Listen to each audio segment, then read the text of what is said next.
Day 33! Let's go! As on this lesson or in this video, we're gonna do some basic configuration and familiarization na rin ng mga commands na gagamitin natin mamaya in configuring the switches doon sa ating diagram. So, on this one, gagawa tayo ng simpleng configuration. Gagamitin natin yung mga common commands para sa pagko-configure ng switches para mamaya pagdating doon sa diagram natin, alam na natin yung gagawin. Okay, so ito yung mga tasks na gagawin natin for this video. So we're gonna delete VLAN database, startup configuration, hostname, etc. Okay, and then at the end, we're gonna configure or we're gonna create a template or configuration standards na i-apply nga natin throughout doon sa ating ginagawang network para mabuo na yung network natin. Okay, kasi when you go out there to the real world, hindi naman ganyan eh. Hindi naman, oy palitan mo ng IP si ganito, oy palitan mo ng hostname si ganito. Hindi basta ganun. Meron kang sinusunod na standards or templates kung paano yung naming convention ng mga devices nyo, kung paano yung hostname, kung paano yung IP addresses. Tapos lahat yon naka-document, may ticket, may approval. Okay? Wag kang gagawa ng walang ticket at walang approval kung ayaw mong matsugi sa position mo. Anyway, so, ang gagawin natin, simpleng packet tracer lang. Para, yun nga, ma-practice natin yung mga commands bago natin i-apply mamaya sa talagang formal configuration natin. So, kumbaga, think of this like a practice or a refresh dun sa mga common commands. Good? Okay, so, ito yung mga gagawin natin. And let me go ahead and pull up my packet tracer and switch screen right now. Okay, so, you're seeing my screen at packet tracer right now. Kukuha ko ng switch. So, router, network devices, diba? Switches. So, kukuha ko ng isang 2960 na switch. Pull up ko, CLI. Okay, so yan, nagboot pa siya. So, if you're configuring new switches, diba? Alam natin na kailangan naka-console ka sa kanya. Pero, since ang packet tracer, diretso na tayo sa CLI pagka-open mo. Ito na yung gagawin natin. Now, doon sa, what do you call this? Mamaya sa VLAN, papakita ko sa inyo yung pag-console talaga uli doon sa device para ma-configure natin siya. So, you're seeing this right now, right? So, malinaw naman siya.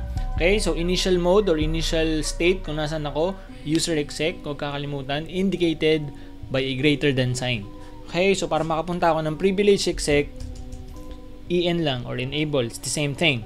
Para makapunta ako ng global configuration mode, conft. So we're good with this. Make sure you're familiar or you already familiarize yourself going back and forth on the different mode of commands. And then kailangan may presence of mind ka kung nasa ang mode ka, kung ano yung ginagawa mo. Okay? So yung first task natin, according to our list, is, what do you call this? Deleting VLAN database. Okay? So ano muna yung VLAN database? Okay? So, ang mga switches natin kapag ka second hand, katulad ng akin, binili ko online or bumili ka sa eBay, sa Amazon, etc., nadadala nila, hindi nabubura yung tinatawag nating VLAN database. Okay? Kahit kasi i-reset mo yon, kahit i-format mo kumbaga, hindi nabubura kasi manually dinidelete yung VLAN database. Ang mga VLAN database, yun yung mga VLAN information, VLAN revision number, BTP information ng mga switches.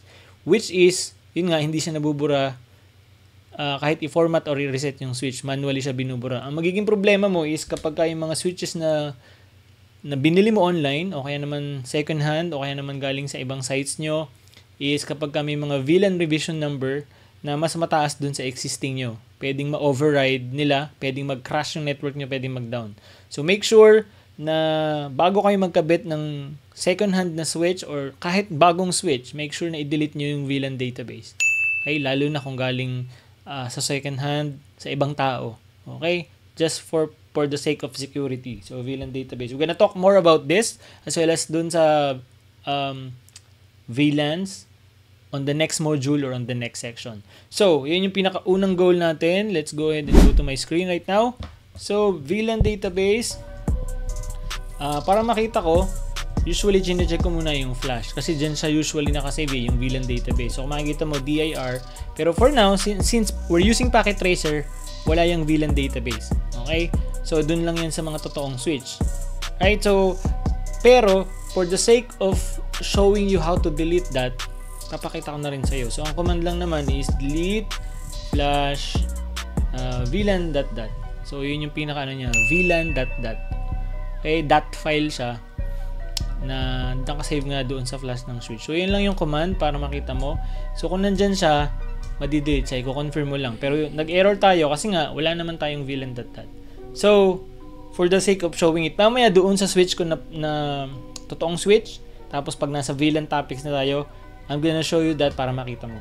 Okay, so ibig sabihin, tapos na tayo dito sa task na yan. Okay, we're done with, balikan natin yung mga task natin. So, we're done with this. So, naman natin, delete startup configuration. So, again, kailangan, nadidistinguish mo, alam mo, yung pinagkaiba ng startup configuration and running configuration. Running configuration is what we can see on the screen. It's the temporary, okay, the temporary configuration or settings ng device mo. Kapag ka nag-reboot tapos yung mga changes mo hindi mo sinave, mawawala yon. Ipo-pull up niya yung startup configuration. So, kailangan, kung gusto mong take effect pa rin yung configuration na ginawa mo kapag ka nag-restart yung device, kailangan i-save mo siya para mapunta siya doon sa startup config. Make sense?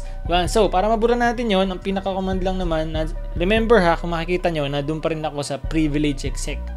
So, ginawa ko yung delete flash. Ito. Nasa privilege exec ako. Kasi nga may mga commands na, for example, intended on that mode. So, katulad ng reload, dito rin natin ginagawa sa privilege exec yun, hindi sa global configuration. So, yung write, for example, write erase na command.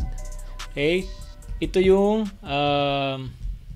command para iburahin natin yung existing configuration ng device. So, kumbaga, yung start of configuration. Okay? So, kukonfirm mo lang, as you can see, it's already deleted, completed. That's it. You already deleted, we've already deleted the startup configuration ng device. Now, yun yung isang way. Meron pang other way. For example, i-check mo rin kung saan nakasave yung, for example, NVRAM. Check mo kung ano laman ng NVRAM mo, pero since dinelete natin, wala. Let's say mag-save tayo. Okay? Ang pag-save naman is write mem or copy run start. Na-discuss na natin yun, di ba? So, yan. Kung makikita mo, nagamitin ko yung up arrow ng keyboard ko, nagkaroon ako ng start of config kasi nag-save ako. Di ba? Sinave ko yung write mem. Ibig sabihin, yung running config ko, sinave niya sa startup config. You get my point? Nakasunod? Di ba? So, ang gagawin ko, i-delete ko ulit siya using delete nvram startup config na file. Okay, so ganun din. Magkaiba lang ng command pero same thing. Okay? Ayaw niyang i-delete. Pero sa write erase, nade-delete siya. Okay, so kahit alin ang gamitin mo dyan, it will serve you the same purpose. Deleting the startup configuration. So, we're done with that command. Okay? Next, siset natin yung host name. Okay, so ito, sabi ko sa inyo, di ba? So, sa enterprise, sa real world, may mga sinusunod na protocols or standards kung paano yung mga naming convention na tinatawag natin sa mga devices natin. For the sake of example, we're gonna do a simple naming dito sa ating right now in the video, and then dun sa diagram natin, dun natin gagawin yung official naming convention kapag meron na tayong standard na sinusunod. So, gagawin natin yun later. Okay, so let me go ahead and change the host name. So, para ma-change mo yung host name, kailangan nasa global configuration ka. So, hindi katulad ng mga ginawa natin kanina, nasa privilege exec lang tayo. This time, magkukonfigure tayo ng something sa device.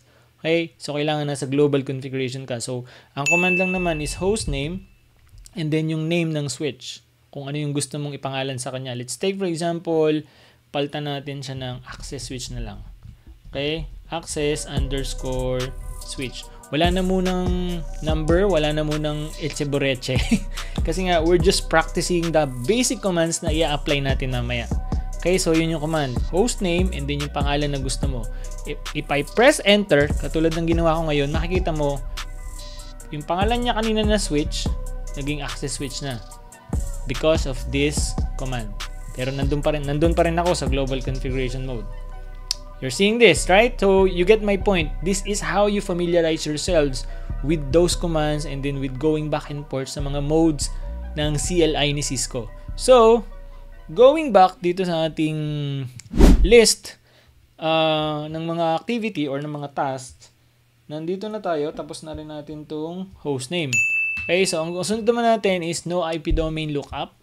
and then login synchronous. So I'll show you kung paano nangyayari. Okay? Kasi sa mga CLI, let's say for example sa Cisco, tsaka sa Packet Tracer, sa GNS3, balik muna tayo dito. Katulad ng mga nangyari dun sa mga naunang configuration natin. Let's say for example, this take time. Okay? So pag nag-type ako ng DIR, usually ang ginagawa ni CLI or ni iOS, tinatranslate niya yan, word na yan, into an IP address. So parang naghahanap siya ng DNS server para i-translate yan.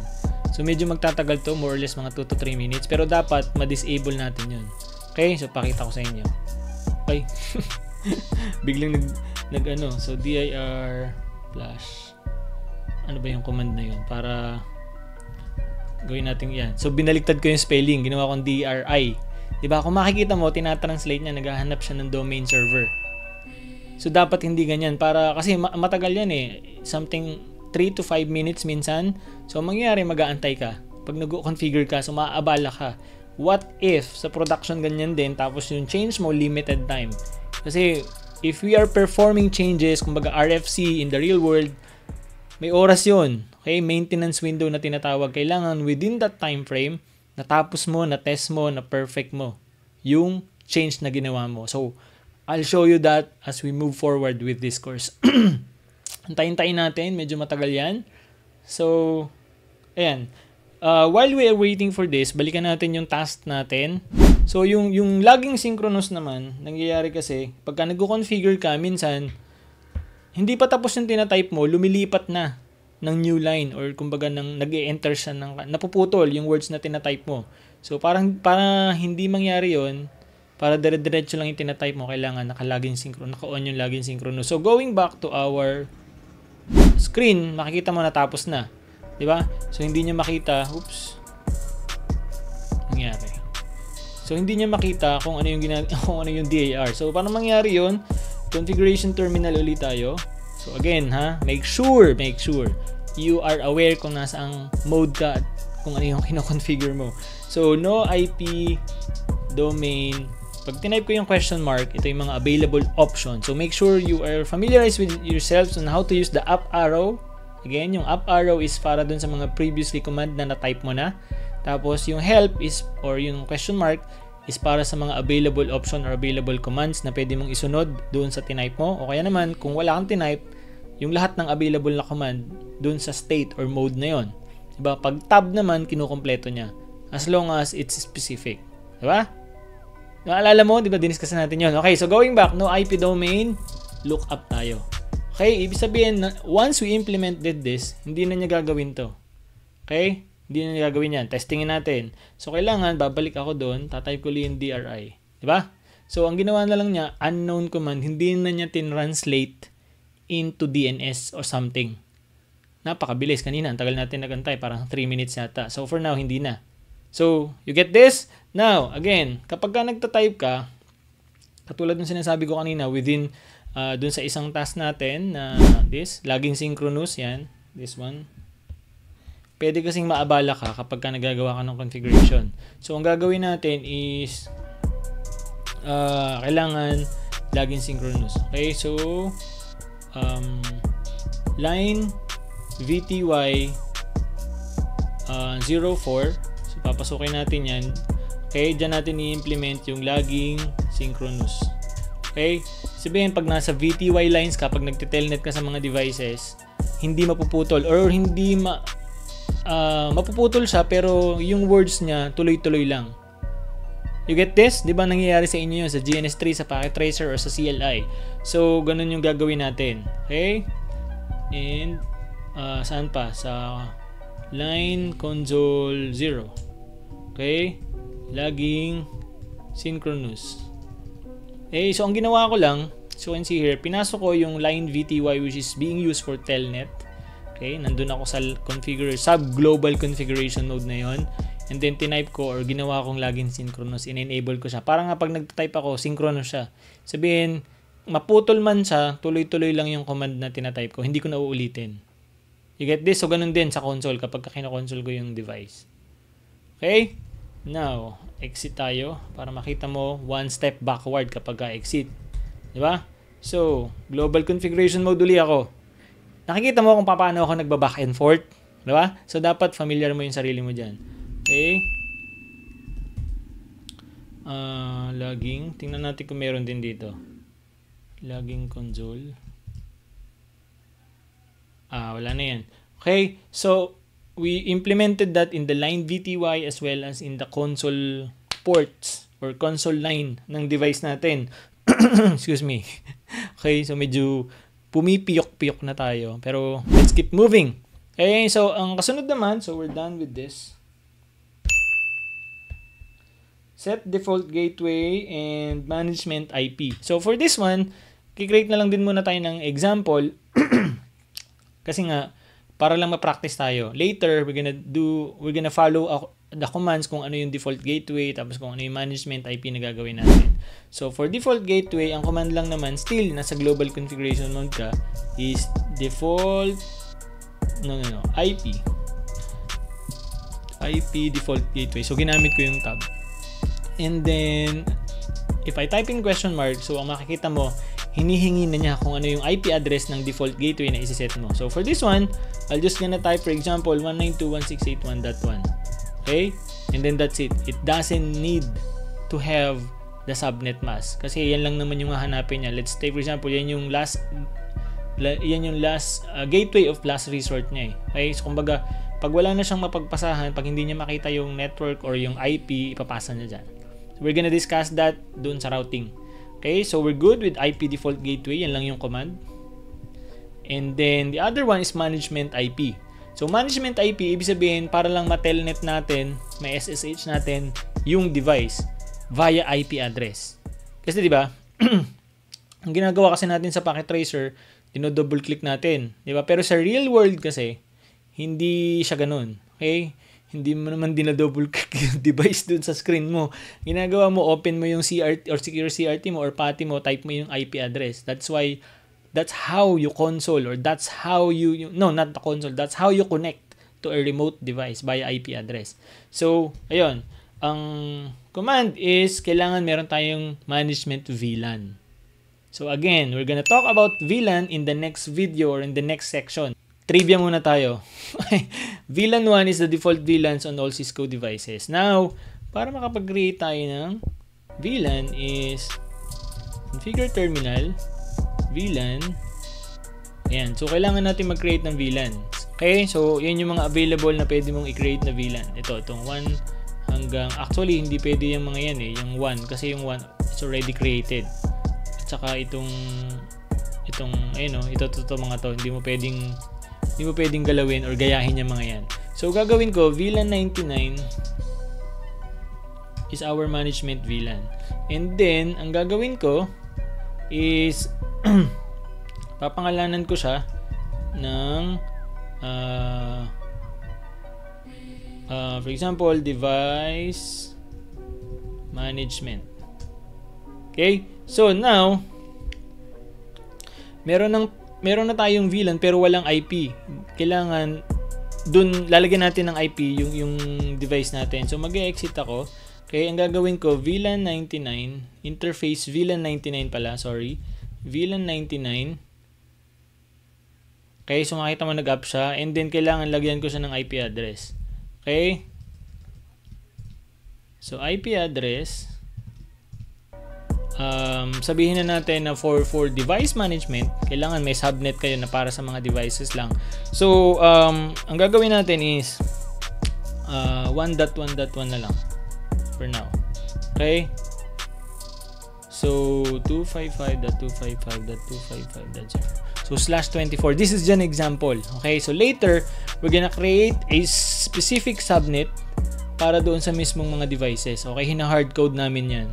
Okay, dun siya kumukuha. Kasi syempre dapat kung ano yung IP ng device na tinatelnet mo, laging ganun. Makikita mo naman yun kung saan siya nakalista. Tapos nakalista rin yun sa IP plan nyo. So mamaya, I'll show you kung paano. Okay, so kung makikita mo, if I go show run. Okay, ito yung command natin. Makikita mo na yung VLAN 99 natin, yan yung management ng switch natin, right? So, yung iba, VLAN 1 din yung ginagawa. Pero sabi ko nga, sa real world, bihila yung gumagamit ng default. Right? We're done with this default gateway. Next is default banner or set banner. Okay, kasi once we log in, for example, kung i-close ko yung switch natin, ang mangyayari kasi, pag login mo, nandun ka na kagad sa command line. Di ba? Wala tayong kumbaga message man lang or wala tayong tarpaulin man lang para dun sa mga, for example, unauthorized user only, etc. Ganon. Banner ang tawag natin dun. So, para ma-configure natin siya, configure terminal ulit tayo. You're seeing my screen right now. Okay? Ito yung problema sa OBS eh. Pagka marami kang pinipindot, lumilipat kasi yung mga shortcuts niya. Anyway, so ayan, nakikita natin yung banner MOTD natin. So, sabi niya, para ma-end ko, kailangan ipipress ko rin yung asterisk. So that means I put in asterisk here. Dito kanina, 'di ba? Nag-start siya sa asterisk, i-end niya dun din sa asterisk. So itong mga tinype ko between the asterisk, dun sa dalawang asterisk, dun sa starting asterisk at saka sa ending asterisk, yun yung magiging banner ko. Okay? So ayan. Now, let's test our banner. Okay? So I'm gonna type in exit. So nandito na uli ako sa privilege exec. Exit ako. So kung makikita mo, nag-exit ako. Exit ko ulit dito. So pag press ko ng enter, 'di ba? Kung makikita mo, nandun siya.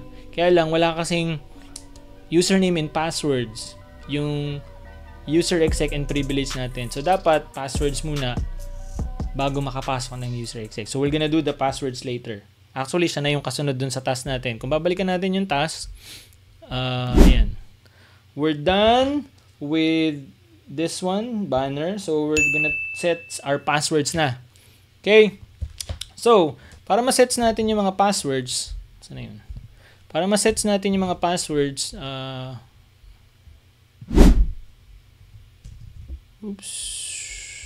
okay, so para ma-set natin yung mga password, balik tayo ng global configuration. Okay? Now, ang pagsiset ng password is depending on lines. Kumbaga hindi siya sa buong device. Okay, for example, line console 0. Yung line console 0 lalagyan mo ng password. Okay? For example, password is Cisco. Right? Or CCNAPH na lang. CCNAPH. Right? Now, yung password na yun hindi yun magte-take effect. Okay, hindi yun magte-take effect hanggat hindi mo nila requirean ng login. Let's take for example, okay, lalabas ako dyan. Naglagay tayo ng password, di ba? Now, mag-exit ako dito. Kung makikita mo, walang nangyari. Remember ha, nasa console ako ha. Yan yung nilagyan ko ng password na CCNAPH. Pero hindi ako nire-require ng password kasi hindi ako naglagay ng command na login. So, let me show you the difference. Okay? Okay, balik ako ng line console 0. Okay, so nandun ako ha. Nakikita mo kung paano ako nagba-back and forth. Okay, kailangan nagiging curious ka dyan. Watch how I do it and then do it on your own. Okay, line console 0. Okay, lagyan ko, kanina may password na tayo, CCNAPH. If I require or if I put in login here, it will require now to log in on that device using the password CCNAPH. You get this? Okay, so labas ako, type ko yung exit. Kung makikita mo, it asks me now, what is the password? So, you get my point? So now, ang type ko is CCNAPH and that's the time na makakapasok ka ng user exec. Kasi nandun ka sa console eh. Remember, naka-console tayo kay Switch in this packet tracer. So, ganun siya. You get this? So, para naman dun sa BTY or sa Telnet, almost the same thing. Okay? Global configuration, line BTY04, yan lang yung ginagawa natin. Password is CCNAPH. Lalagyan mo dapat ng login para i-require niya yung login. Okay? So, nakita mo, yan. Nandyan ako sa user exec, CCNAPH. Now, para makapunta ako ng privilege, kailangan kong i-type yung enable, di ba? Sa Telnet pala yung sinasabi ko. Sa Telnet pala yung ginawa natin, live BTY. Now, para malagyan natin yung enable, ang command is enable password. Enable password. CCNAPH. So, ang ginawa ko dito, nilalagyan ko ng password na CCNAPH yung enable. This time, dito, hindi mo na kailangan ng login. Okay, kasi you're already on the on that line eh. Ang goal mo lang dito is mabantayan itong level na to or itong mode na to ng password na yan. Remember, pero dito kasi you are in the console port or console line o kaya naman telnet line dun sa VTY na ginawa natin. Okay, so balik ako. Mag-exit ako. Right now, nasa privilege exec. Exit uli ako. So right now, naka-console ako kay switch. Pag put in ko, bago ako makapunta ng user mode, password, ccnaph. Diba? So right now, nasa user exec ako. Pag nag-type ako ng enable, it will ask me for that password. Okay, so you can see. Ngayon, mas secured kahit papano yung switch natin. Diba? So, I'll type in ccnaph again. That's the time nakapunta na ako ng privilege exec. You got this? So, going back to our task, we've already, actually wala pa pala yung ports. Okay? So, balikan natin yung aux ports. Yung mga line ports yan eh. Okay? Kanina, explain ko lang ulit kasi nandun pala yung screen ko sa slides. So, ang ginawa natin, di ba, naglagay tayo ng enable, what do you call this? Naglagay tayo ng password, no, sa enable, which is ccnaph. Kaya lang, ang problema, pagka nag-shoran ka, nakikita mo yung password. Nakikita mo siya. Okay? Ang ginawa ko, nakikita mo siya as plain text. So, ang ginawa ko, binura ko yung enable password na Cisco, pinalitan ko siya ng enable secret. So, yung word kasi na enable secret, ini-encrypt niya yung enable, yung password para dun sa enable. So, kung makikita mo, Cisco dapat yan, word na Cisco, pero hinahash niya, kumbaga. You get the point? So, yun ang ginawa natin. Para magawa yun, ayan, makikita mo, exit ako dyan. So, nandito ako sa user exec, ang password natin dyan, ccnaph, di ba? Ngayon, para makapunta ako ng privilege, ayan, nandito pumapasok yung enable secret na Cisco. So, ayun. Yun yung ginawa ko kanina. Okay? Now, ang problema, pag nag-shoran ka naman dito, kita pa rin. Kasi, for example, saan na yun? Ayan, for example, yung sa line console, nakikita mo na ang password pa rin ay ccnaph. As well as for line VTY. So, dapat yung mga passwords mo, ini-encrypt mo pa rin kahit pa paano.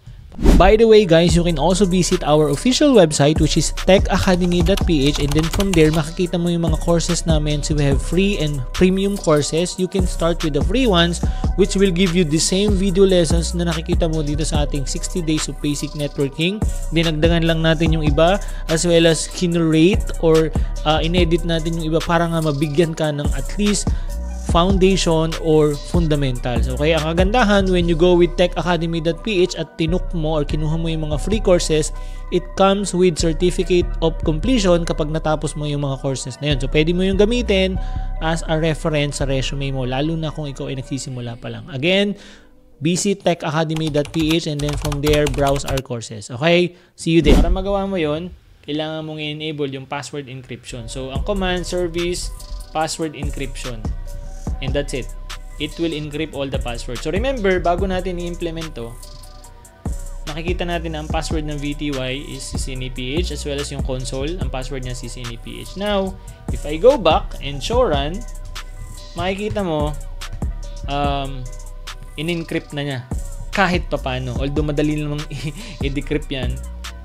Kapag ka nandun sa likod, iba-iba. Kumbaga, sabi ng mga iba-iba. Diba?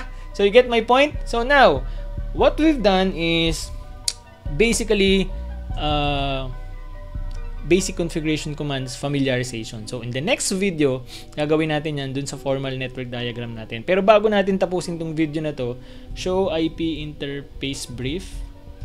Gusto kong ipakita sa'yo, ito yung mga ports natin. Although naka-manual shutdown na sila, dapat lahat ng ports nyo naka-shutdown. Lahat ng ports na hindi ginagamit, naka-shutdown. Okay, kasama yan sa templates na gagawin natin. Okay, so, ang mangyayari, configuration terminal, interface fast ethernet 01. Ang gagawin ko, yan, so makita mo, shutdown. Ganyan ka magsa-shutdown ng ports.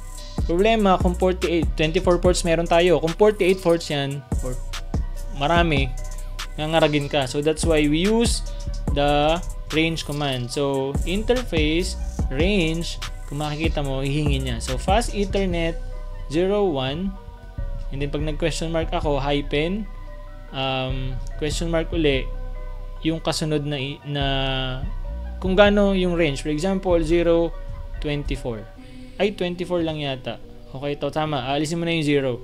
So, ibig sabihin, dito sa command na to, interface range fast Ethernet 01 hanggang 24, kinukonfigure ko lahat ng interface ng sabay-sabay. So, ibig sabihin, pag tinype ko na kasi naka-shutdown sila. So, ang gagawin ko, i-up ko. Okay? No shutdown. Dapat mabubuhay yan. Okay? Makikita mo mag-up lahat yung mga yan. Okay? Being changed. So, balikan ko. Show IP interface brief. Kung makikita mo, hindi pala siya nag-up. Bakit mali ba? No shutdown. Kasi Ethernet 01 to 24.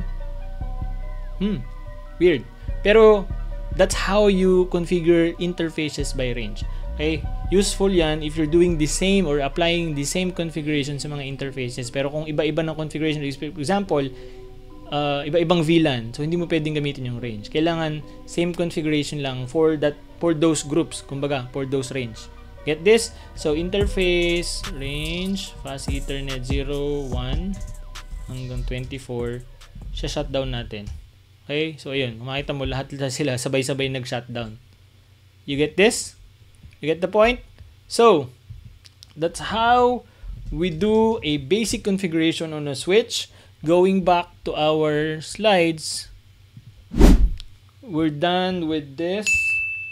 And then, last one is to configure. Mamaya na pala, hindi na natin naabutan. Masyado nang mahaba itong ating video para doon sa templates or configuration. So, para ma-save natin yung configuration, you can use the command copy running config startup config. So, makikita mo, isi-save niya yan. That way, kahit mag-restart, kahit mag-reboot itong device natin, itong mga ginawa natin ngayon will still be applied. Okay? Kasi kung hindi natin ginawa yon, mabubura siya. Okay? So, pwede rin naman na write mem. O kaya naman, WR lang, write. That's how you save. And then, to back up the configuration, what we normally do is we have a backup software na automatically nagba-backup ng device. Pero bukod doon, we manually copy all of this, lahat yung mga yan, into a notepad, for example, or into a text editor. Saan na yun? Show run, yan, hanggang dyan. Kinakopy namin yan, for example, in a notepad. Para ma-save. And then you save this as a backup. That's how we do it. As an addition dun sa backup software na meron kami. Okay? So we're good with this. So going back to our slides, diba? So nagawa na natin yan, backup configuration and saving configuration. In the next video, saka natin gawin tong templates. Kasi masyado na mahaba yung video natin. Mahirap i-upload and then para rin hindi ka ma-information overload. So, ang ginawa lang natin for this video, naging familiarize natin, nag-practice tayo dito sa mga commands na to for our switch. In the next video, gagawa tayo ng configuration template or standards na i-apply natin doon sa ating network diagram para mabuo na natin yung network natin. At saka para pag nagko-configure tayo, meron tayong sinusundan na standard or kumbaga model or template nga. Okay? Malinaw? So, thank you for sticking until the end of this video. I'll see you on the next lesson.